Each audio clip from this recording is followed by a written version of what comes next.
بسم اللہ الرحمن الرحیم۔ عائشہ رضی اللہ عنہا نے کہا، اپنے سر درد پر ہائے سر پھٹ جاتا ہے۔ رسول اللہ صلی اللہ علیہ وسلم نے فرمایا، اگر تم مر جاؤ اور میں زندہ رہا، میں تمہارے لیے مغفرت کروں گا اور تمہارے لیے دعا کروں گا۔ حضرت عائشہ رضی اللہ عنہا نے اس پر کہا، افسوس، میرا خیال ہے کہ آپ میری موت چاہتے ہیں، اور اگر ایسا ہو گیا تو آپ دن کے آخری وقت ضرور کسی دوسری عورت سے شادی کر لیں گے۔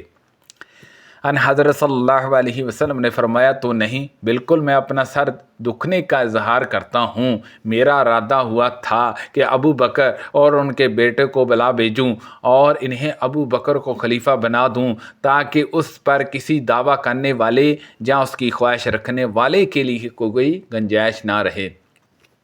لیکن پھر میں نے سوچا کہ اللہ خود ہی کسی دوسرے کو خلیفہ نہیں ہونے دے گا اور مسلمان بھی اسے دفع کریں گے۔ جہاں آپ نے اسی طرح فرمایا کہ اللہ دفع کرے گا اور مسلمان کسی اور کو خلیفہ نہ ہونے دیں گے۔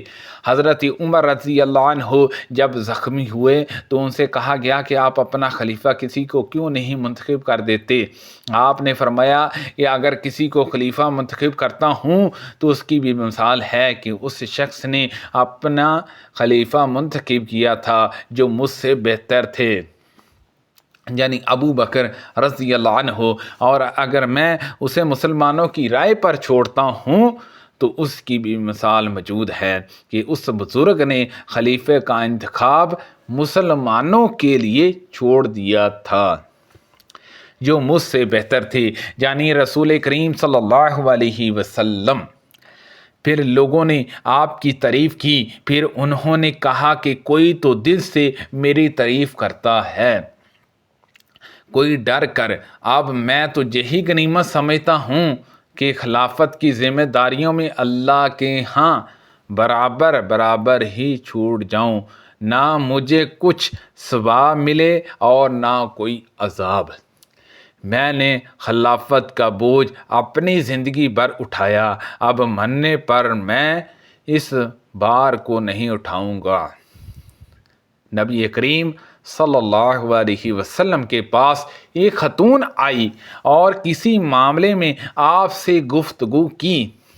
پھر ان حضرت صلی اللہ علیہ وسلم نے ان سے کہا کہ وہ دوبارہ آپ کے پاس آئیں۔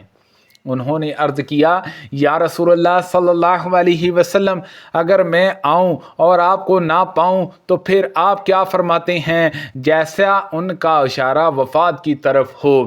ان حضرت صلی اللہ علیہ وسلم نے فرمایا کہ اگر مجھے نہ پاؤ تو ابو بکر رضی اللہ عنہ کے پاس آؤ۔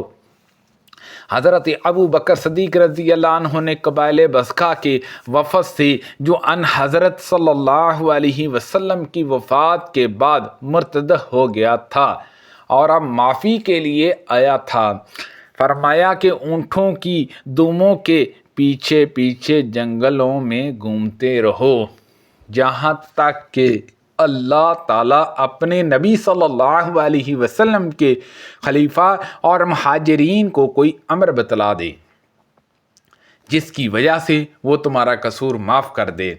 میں نے نبی کریم صلی اللہ علیہ وسلم سے سنا، آپ نے فرمایا کہ میری امت میں 12 امیر ہوں گے۔ پھر آپ نے کوئی ایسی بات فرمائی جو میں نے نہیں سنی۔ بعد میں میرے والد نے بتلایا کہ آپ نے یہ فرمایا کہ وہ سب کے سب قریش خاندان سے ہوں گے۔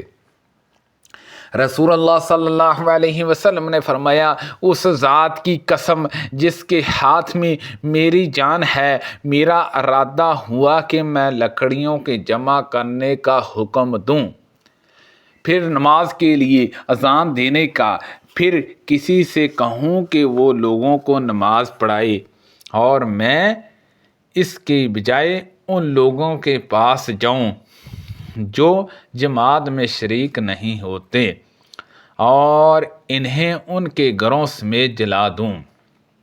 قسم ہے اس ذات کی جس کے ہاتھ میں میری جان ہے کہ تم سے کسی کو اگر یہ امید ہو کہ وہاں موٹی ہڈی یا 2 بکری کے کھر کے درمیان کا گوشت ملے گا تو وہ ضرور نماز عشاء میں شریک ہوگا۔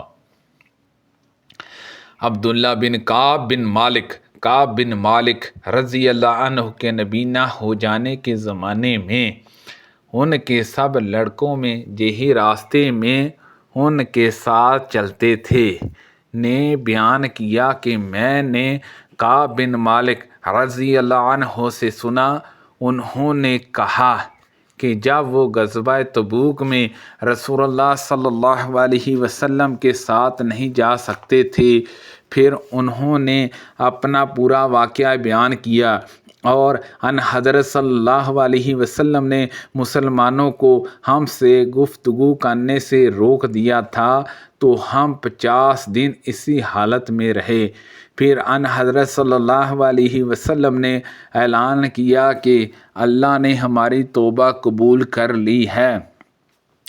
میں نے رسول اللہ صلی اللہ علیہ وسلم نے سنا، آپ نے فرمایا، اس ذات کی قسم جس کے ہاتھ میں میری جان ہے، اگر ان لوگوں کا خیال نہ ہوتا جو میرے ساتھ غزوہ میں شریک نہ ہو سکے کو برا جانتے،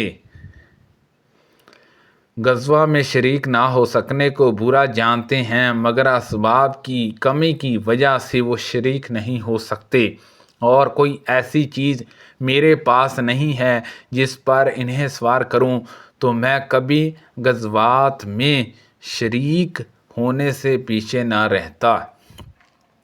میری خواہش ہے کہ اللہ کے راستے میں قتل کیا جاؤں، پھر زندہ کیا جاؤں، پھر قتل کیا جاؤں، پھر زندہ کیا جاؤں، پھر قتل کیا جاؤں، اور پھر زندہ کیا جاؤں، اور پھر مارا جاؤں۔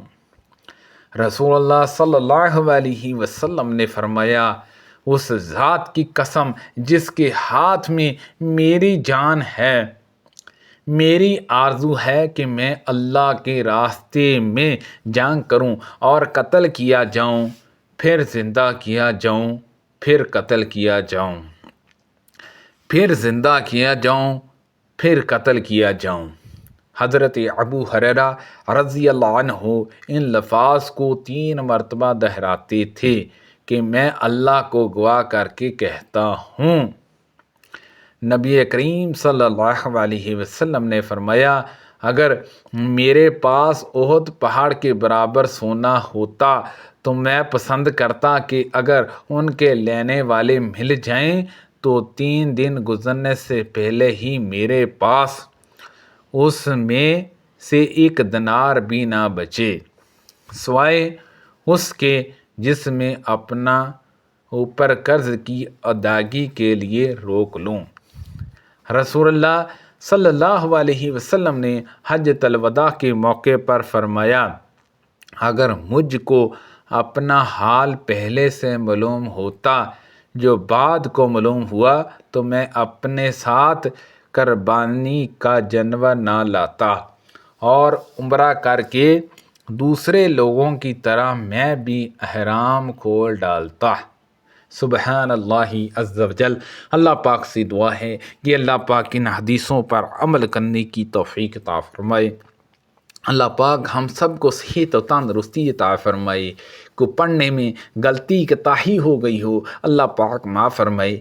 صدقہ جاریہ سے زیادہ لوگوں تک شیئر کیجیے، آمین، بجاہ النبی الامین صلی اللہ علیہ وسلم۔